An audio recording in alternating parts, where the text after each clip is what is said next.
you going? I'm Ryan, this is Ryan's Music Talk, and today I want to talk about Sleep Token. And more specifically, what's the deal? Like, they're a band that I'd heard heaps about, I'd seen them, they'd been doing quite well for themselves, people seem to really rave about them.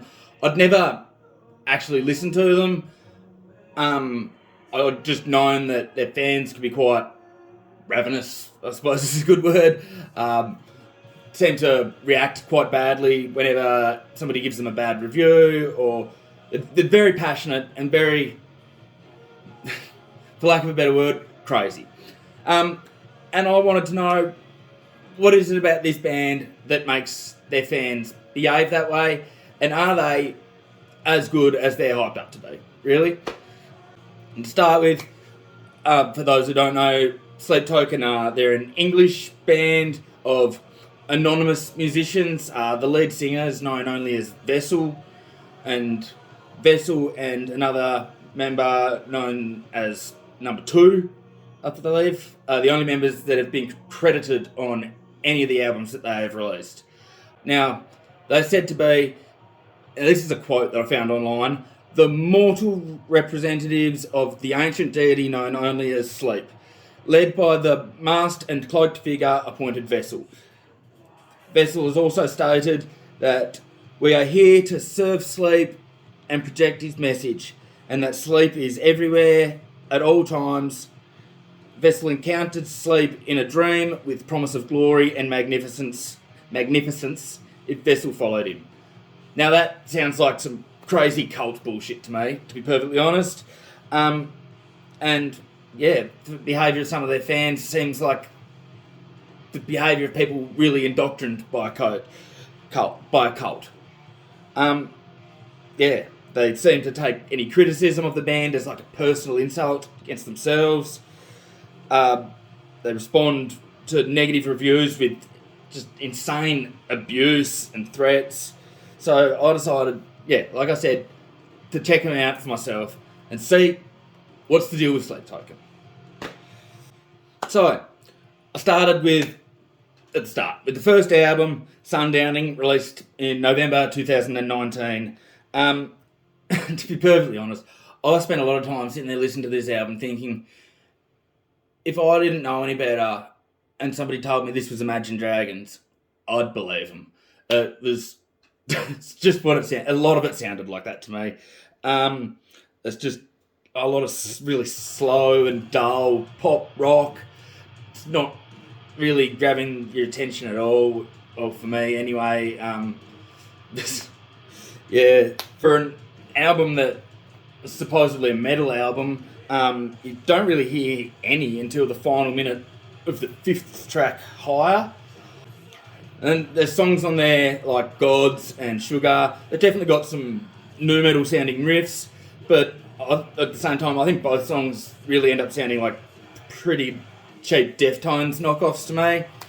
So you also get some really just generic butt rock metalcore on there with the song Bloodsport. I can hear hints of the sound from Bring Me the Horizon's Ammo album pretty much right through this. I'll admit the vocals, they're quite good all through the album, but at the same time they're very overproduced. At the end of the day, overall, I thought this was just a pretty slow, boring album. I think most of the songs dragged on way longer than they needed to, really. Then, of course, moved on to the second album, This Place Will Become Your Tomb, that was released in September 2021. I basically feel the same about this one, really. That Imagine Dragons pop rock sounds just all through it. There's another Deftones ripoff with a song like that. The Hypnosis was another just generic butt rock metalcore song. There's a song Fall For Me. It's just this repetitive, annoying as fuck, overproduced vocal track. It's fucking stupid. Just a slow, maybe even more boring album than Sundowning was. Again, like as before, every song seems to drag on way longer than it needs to. It's getting very pretentious at this point, and it's yeah, not liking it. And that brings us to their third album, Take Me Back to Eden, released just May this year, 2023.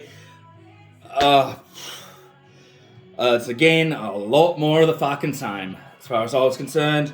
Although it is definitely their heaviest album to date.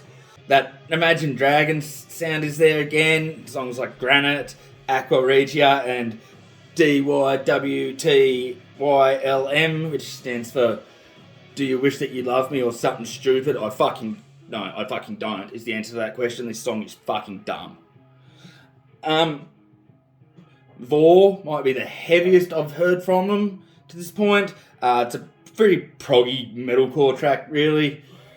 The title track, Take Me Back to Eden, and Ascensionism, whatever the fuck that's supposed to mean.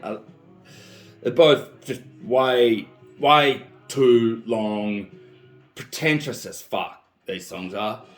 There's no need for them to be as long as they are. There really isn't. Got more of the butt rock metalcore with the song Rain. And so overall, this entire album is way too fucking long. It's 63 minutes. And it's got absolutely no interest sticking around for anywhere near that long. It's pretentious as fuck. If it was starting to get pretentious by the end of the second album, this is just blowing that out of the water. It's fucking stupid. So I've listened to all three. I don't get the hype on this band. I don't get the crazy fan devotion. I mean, I don't think any band is worthy of that sort of crazy behaviour, but especially one like this, it's generic. I think they like to portray themselves as being genre bending and blending and creative as fuck, but they're just doing the same thing over and over again, and there's nothing special about it as far as I'm concerned. This is definitely not the worst band I've ever listened to. I will say that, but I mean, it really is just average at best. Unfortunately, that's the nicest thing I could say about this. I don't think there'll be a band I'll see myself revisiting anytime soon.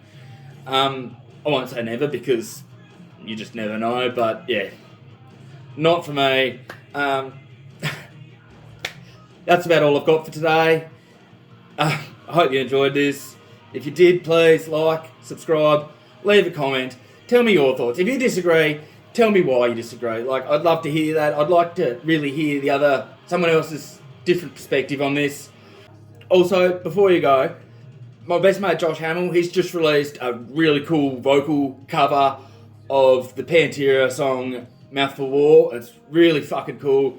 I'd love for you to go to check it out. I will leave a link to that in the description for this video. And as always, I'll see you next time.